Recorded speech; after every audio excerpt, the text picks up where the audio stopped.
So hello guys, welcome back sa channel natin. Okay, so share ko lang sa inyo guys itong Mobile Legends na advanced server na pwede pala kayo dito guys na makapaglaro sa kanilang offline mode, and at the same time yung mga hero na nire-revamp dito is malalaro nyo din po siya, no?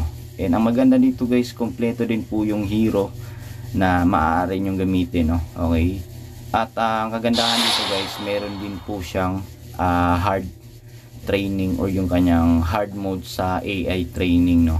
Okay, so ito guys, bale naka-advanced server po tayo, no? Okay, so para makita nyo po, ito dalawa po yung app na ginagamit natin, no? So itong isa is yung sa original server natin, and itong isa naman is yung advanced server na dinownload natin sa TapTap, no?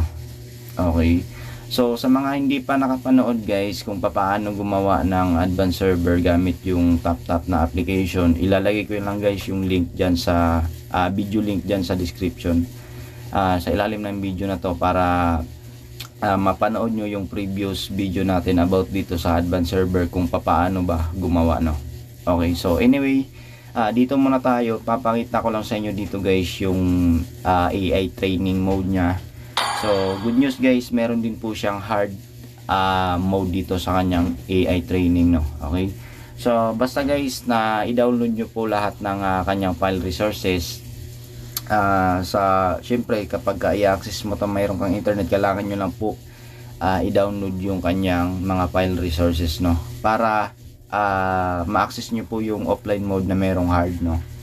Hard AI training. Okay, so ang maganda pa dito guys, yung mga hero dito na mga nire-revamp is magagamit nyo po siya, no? Gaya nitong sa Eve, Among the planes exist.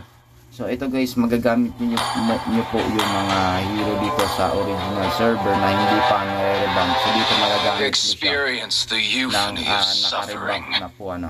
Okay, so and guys, yan sa ilang bawa itong Ranger. So try natin.